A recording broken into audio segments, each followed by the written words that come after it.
Baik, bismillahirrahmanirrahim. Assalamualaikum warahmatullahi wabarakatuh. Selamat pagi anak-anak, gimana kabarnya pagi hari ini? Alhamdulillah, semoga semuanya dalam keadaan sehat walafiat. Amin amin ya robbal alamin.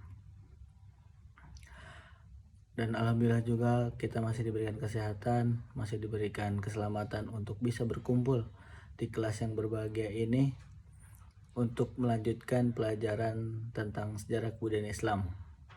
Dan insya Allah pada pagi hari ini Bapak akan menyampaikan materi yaitu Khulafaur Rasyidin.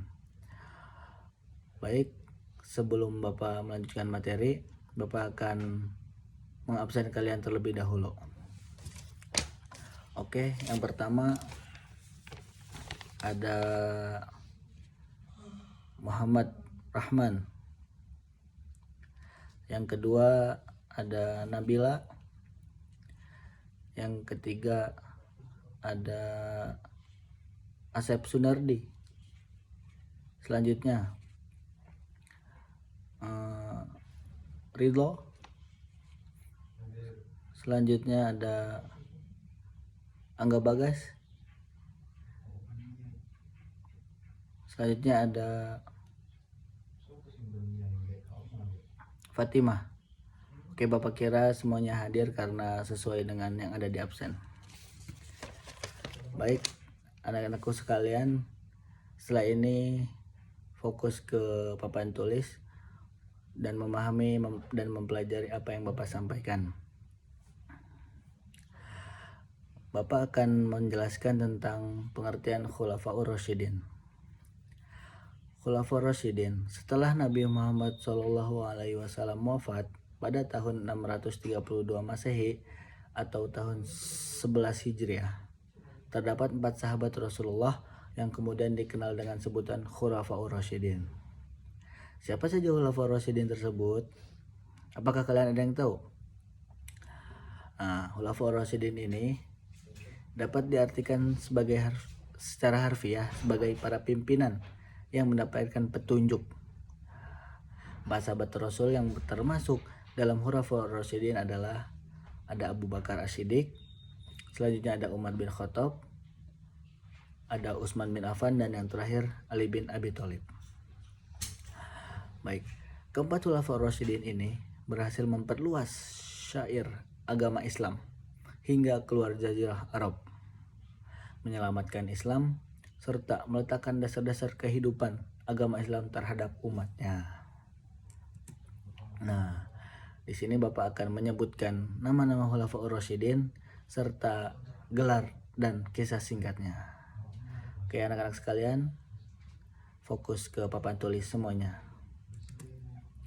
Dan yang pertama ada Abu Bakar As-Siddiq. Abu Bakar As-Siddiq bernama lengkap Abdullah bin Utsman Abu Quhafah bin Amir bin Amru bin Ka'bah bin Sa'id bin Tamim bin Murrah bin Lu'aib bin Ghalib bin Fihr al-Tamimi al-Quraisy dan lahir di Mekah pada tahun 572 Masehi. Kekhalifahan Abu Bakar As-Siddiq radhiyallahu an berlangsung selama 2 tahun 3 bulan seperti yang dikutip dari buku Kisah Hidup Abu Bakar As-Siddiq.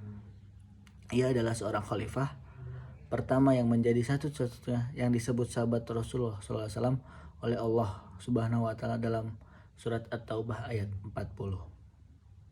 Selain ucapan dan tingkah lakunya yang menggambarkan kejujuran, Abu Bakar juga selalu membenarkan Nabi Muhammad SAW saat ditangkap menjadi nabi. Oleh karena itu ia menjadi gelar yang sampai saat ini selalu mengikuti namanya. As-Siddiq yang berarti jujur dan selalu membenarkan. Dan yang kedua ada Umar bin Khattab. Umar bin Khattab lahir di Mekah pada tahun 582 Masehi dan menjadi khalifah pada tahun 634 Masehi, menggantikan dari Abu Bakar.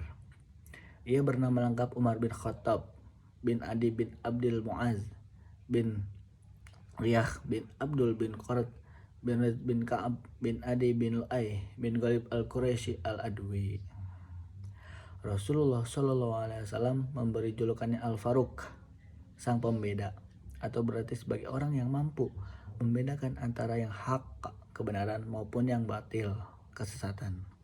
Selain itu, Umar juga menjadi orang pertama yang digelar dengan Amirul Mukminin, yaitu pemimpin yang beriman.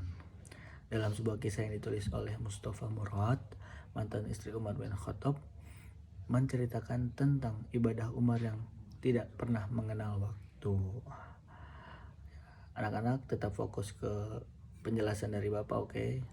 Nah, Bapak lanjut. Yang selanjutnya ada Utsman bin Affan.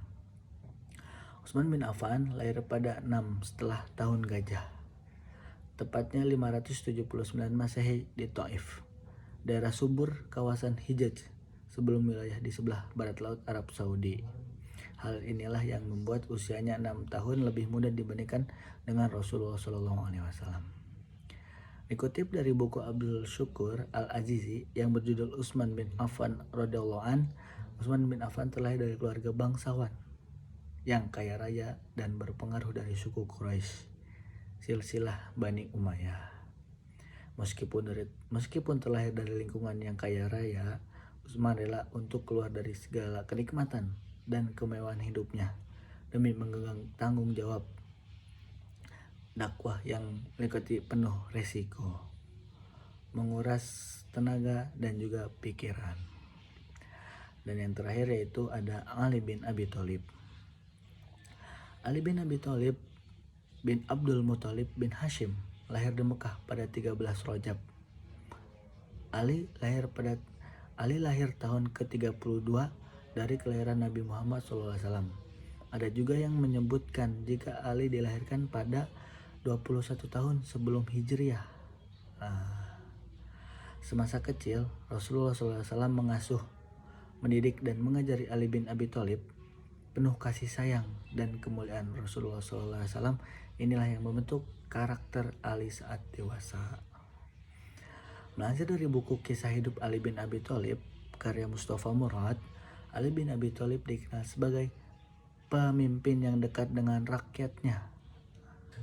Ia pun berkeliling sekedar untuk menantikan siapapun yang menghampirinya, bantuan ataupun bertanya padanya. Nah, baik anak-anak, setelah ini kalian memahami apa yang Bapak pelajari, dan insya Allah pada pertemuan selanjutnya Bapak akan menanyakan materi ini sebelum kita melanjutkan ke materi selanjutnya. Mungkin cukup sekian dari Bapak.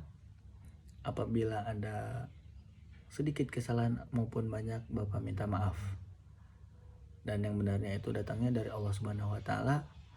Cukup sekian materi yang Bapak sampaikan. Terima kasih. Wabillahi taufik wal hidayah. Waridho wal inayah. Wassalamualaikum warahmatullahi wabarakatuh.